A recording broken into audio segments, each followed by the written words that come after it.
Morning everyone, welcome to our latest video. Cycling in Majorca. Is it worth it? Is it good fun? Should you go? Should you spend your money? Stick around and you'll find out. Now, you've probably already cycled in Majorca, and if you haven't, you know somebody who has, and if you don't know somebody who has and you're a cyclist, then you're thinking of going. So this video is for you. I have just returned from a week's cycling, or to be more accurate, a training camp. Now, the training camp was not very good. I'm not going to mention which one it was because I didn't complain to them at the time. They hadn't had a chance to respond to my criticism, so I'm not going to mention them. But just a few points about a training camp. This training camp turned out to be a group of cyclists, quite a large group. There's about 50 or 60 people, split into different groups according to how fast they were, and there were group leaders each day who took people out on a ride, and that was it. Now, perhaps I was being a little naive, perhaps I expected a bit more from a training camp, perhaps I expected that there would be some kind of debrief or discussion about the rides, about, you know, giving a bit of advice, giving a bit of a guidance, saying something about nutrition, saying something about what to do after the training camp, saying something about, you know, what you should get out of it. Perhaps I was naive in thinking that that's what you would get, but I didn't get that. So if you want to go on this kind of training camp where there is a group leader who shows you some routes around the island, you pay a bit of a premium for it, fine, go for it. To me, it didn't really work. So first of all, some practicalities. It's very easy to fly to Majorca. You fly into Palma. It's relatively cheap. Lots of airlines go there. So should you take your bike? Well, first things first, have you got a bike bag? If yes, take your bike. Can you hire a bike bag at a reasonable cost? If yes, take your bike. If you can't be asked to do either of those things and you're not desperate to ride your own bike, then my advice is hire a bike. There are loads of places to hire a bike. Where I was staying in Port de Pollença, there is a place called the Pinarello Experience. You can hire a Pinarello. It's not particularly cheap, and certainly if you've got the bike bag, you've already made that investment, it is probably cheaper to take your own bike, but it's not massively cheaper. It's going to cost you around about 200 quid a week to hire a pretty decent bike. If you want, you can get a Pinarello F10, and soon you can get a Pinarello F12. That's going to cost you about £700 a week. So if you've got that kind of money, do so. If not, you can't be asked with the faff of putting your bike in a bike bag and all the hassle of putting it in a car, getting it to the airport, getting a big enough car at the end of it to take you to your destination, etc., etc. My advice is hire a bike. I didn't. I took my own bike because I've got a bike bag. I've done it before. It's a bit of a faff, but I'm used to it, etc., etc. So there you are. Fly into Palma Airport. Now, I was staying in Port de Pollença, which is in the north of the island. It's not a very big island. You can get a bus from Palma to Port de Pollença, or you can get a taxi. Now, a taxi costs about 85 euros. So if you're on your own, it's pretty expensive. If you're with somebody else, it's half of 86 euros. Do the maths. If there's 3 of you, or if there's 4 of you, it works out at about 20 euros each. If you've all got bike bags, just make sure you specify that, because they'll provide a trailer or a big enough vehicle that will transport them. Otherwise, if I was hiring a bike and I was a little bit concerned about the cost, I'd get the bus. Because you've got a suitcase, put it on the bus. I mean, you could put your bike bag on the bus, but it's a bit of a faff.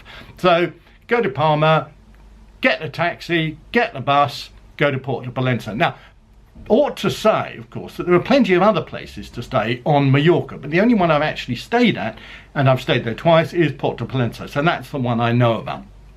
Port de Pollença is a port, as you can imagine. It is a beautiful little, it's bigger than a village. A town is probably closer, but it's not a big town. It's not one of those big high-rise places. There are a couple of buildings that are perhaps 8 stories tall, but generally they are low down, and it's a very nice, attractive place. It's not massively full of drunken English people, although it may well be in the high summer. I've not been there. I think it's unlikely.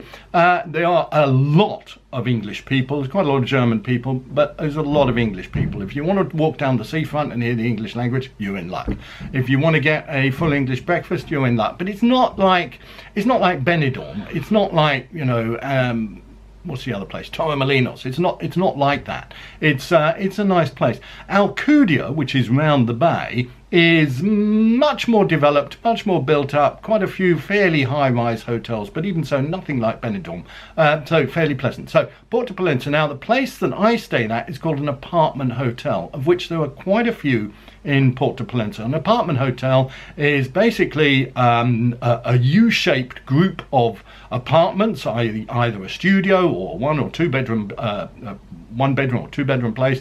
Sleeps two, sleeps four, you probably sleep six in some. You've got a small kitchen area, and it's generally built around a pool. Now, the ones I've stayed in were kind of 3-star, so decent quality, nothing luxurious, and pretty cheap.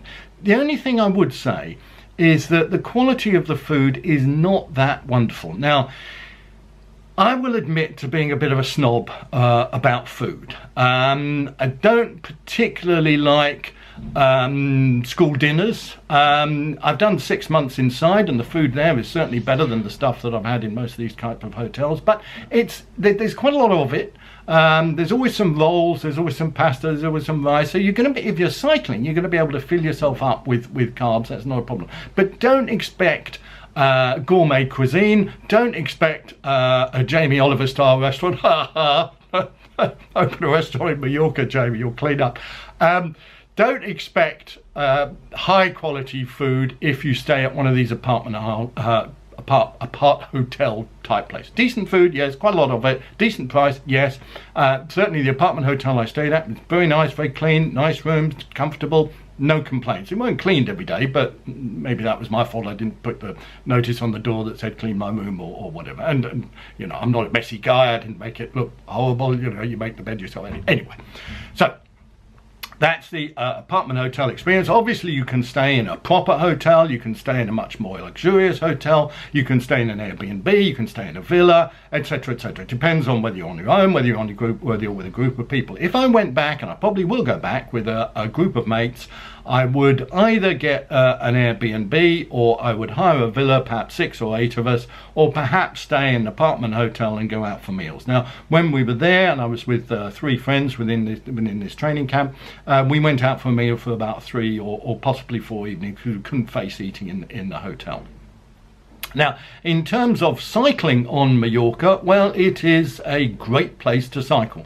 The roads are universally pretty good. They're not all fabulous, but they're in very good condition for the most part. There are what you might call a number of A roads. There is a motorway that runs between Palma and Porto Pollença and other parts of the island, so you're not going to travel on that. But there are a number of A roads which can be pretty busy, but there's a lot of B roads, a lot of quiet lanes, a lot of quiet rougher tracks, but still good surfaces. So there's plenty of variety to cycle on. If you're staying in Porto Pollença, you can ride on the sort of coast road. You can get up into the mountains. You've got flat sections, so you've got recovery rides. You've got hard, fast rides. If you want to do some through and off, you can do that. If you want to have a day's climbing or a couple of days climbing, you can do that. There are hard climbs to do. There is great variety. The weather, now, well, the weather in Majorca, you ought to be aware that the weather is good. Yeah, it's generally going to be better than Britain, but the fabulous weather for the early part of the season, sort of say February, March, April even, is not necessarily going to be wonderful in Majorca. It's going to be good, but you're likely to have some rain. You may have some cold weather. I was there in the beginning part of May, and yes, it was very nice. It was very warm, generally sunny, very blue skies, but we did have a couple of days of clouds. We had one day of fairly heavy rain, so do prepared. It's not the greatest weather. If you want excellent weather early part of the season, you're probably better off going to Tenerife, but the cycling in Majorca is unquestionably better than it is on Tenerife. Now, you will be aware of, or you'll probably be aware if you're a cyclist, of the most famous climb on the island, which is Sacalobra. Now, Sacalobra is, I'm not quite sure how long it is. It's about 10 or 12 kilometers, something like that. It's not particularly long, it's not particularly steep, it's a nice climb. It only goes down to a small village at the bottom, and the only way is to turn around and come back up the climb. So that's what most people do. But word of advice, It is very popular with people in hire cars, and it's very popular with people in coaches. If you get there later than about 9-10 o'clock in the morning, you are going to struggle with coaches and with cars, and it really messes up the climb. My advice to you is get there for 8 o'clock, 9 o'clock at the latest. Now, if you're staying in Portapalenza, it's a good 2-hour ride or so to get to the top of Sacalobba, so that's worth bearing in mind. You could get a taxi, obviously, that would drop you off there and then cycle back. That would be nice. Or you could get up very early in the morning and do the ride and get there. But be aware, you really need to be there before the traffic builds up, otherwise it's not massively fun. The other famous place you've probably heard about is Cap Formentor, which is a lighthouse, which is about 14 miles away from Portapalenza. A couple of climbs to get there, a couple of nice descents going through the forest. Beautiful, beautiful ride. Lovely place to go. You get to the lighthouse, you have a cup of coffee or whatever it is, have an energy bar or something, Mars bar, Snickers, even Snickers, other chocolate bars are available, and then you turn around and come back. Less busy with coaches, but still can get quite busy with coaches and with hire cars. Very busy with cyclists because it's a very popular place. So lots of different types of rides that you can do, lots of different places that you can go to, some nice little villages on the coast.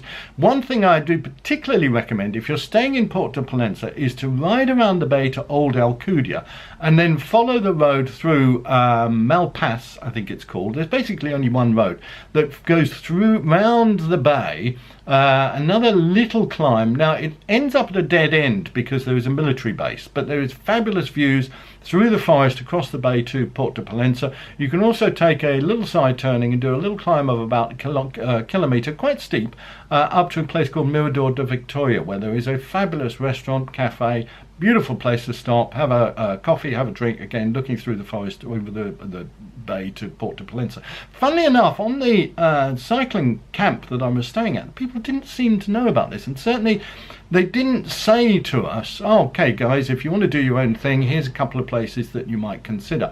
And just going back to that training camp, the ride leaders, a couple of the ride leaders were just following a route on their Garmin. Well, you know, I can do that. And my advice is, if you're going to Majorca, there are endless places where you can find routes or download routes. It's very easy to buy maps in Portapalenza that gives you routes. There is no problem, and they're not that busy. When I say not that busy, there aren't that many routes on the island, so you're not really going to get lost, and you'll always see a sign that's pointing back to where you need to go. So I personally wouldn't bother with a training camp. I would get some routes that I found on Strava or ride with GPS or whatever it is. I would download it onto my Wahoo. Other Garmin type systems are available. I prefer to use a Wahoo. There is a video about that if you want to look at it. And by the way, there is also a video that I made 5 years ago of the descent to Sacalobba. So if you're in the middle of painting your living room, you're watching the paint dry and you want to watch something else that is equally boring, you can follow my descent of Sacalobba. You can also follow part of my descent back from Cap Formentor. But fact is, when you've seen one set of GoPro footage on a bike going downhill, don't care who it is, and I'm not what's that guy's name in Milan San Remo. It's not like his descent from the Poggio, believe me, that was exciting to watch. But that wasn't a GoPro video, that was the car behind it. Anyway, you know what I mean. If you want to watch a video of the descent of Sacalobba, they are available. If you want to watch a video of the ride to Cap Formentor, they are available. So I was there for a week, did about 380 miles over the course of 7 or 8 days, couple of long rides, couple of shorter rides, couple of recovery type rides. Weather was universally pretty good, great roads, rode with a great bunch of people, pretty disappointed in the training camp, but there are perhaps other reasons for that. It's a great place to go. Be aware that there are thousands of cyclists, and the high season for cycling on Majorca is probably mid-March to mid-May, I would say. Once it starts to get particularly hot, you probably get the general tourists as opposed to the cyclists. If you want to hire a bike, that is my recommendation, unless you want to take your own, which you can, but you really ought to do that if you've only got a bike, if you've got a bike bag yourself. Otherwise, hire a Pinarello. Other bikes are available. They are reasonable price compared to the faff and the hassle of taking your own bike. It's a great place. You'll have a great time. There is a shop in, well, there's plenty of bike shops in Portapalenza, but there is particularly a is it called the Pinarello Experience? I'm not sure, something like that. Anyway, there is a shop that sells a big collection of Giordana, Ale, Pinarello, Assos kit. There are also quite a few outlet shops in Port d'Alcudia where you can get cheap kit. And Rochelle Gilmore, who owned the Wiggle Honda team until it closed last year, has a pop-up shop in Port de Pollença where she is selling off equipment and kit from the cycling team. So you can buy a Colnago, you can buy Campagnolo components, kit, you can buy clothing, you can buy shoes, you can buy helmets, all stuff owned by the Wiggle Honda team at massive discount. So if you want to fill your boots with some Campagnolo stuff at a big discount, go and see Rochelle Gilmore's shop in Port de Pollença. So there we are. Cycling in Majorca, should you do it? Yes, you should. Is it worth it? Yes, it is. Will you have a great time? Yes, you will. Should you go on a training camp? Possibly not. Should you go with a group of mates? I would, but if you want to go on your own, no problem. That's what I did 5 years ago. And enjoy yourself. Enjoy your cycling. Stay safe. The drivers are nice. They're generally quite good to you, unless they're English drivers. Oh, don't say that. It's a great place to cycle. Highly recommend it. See you next time.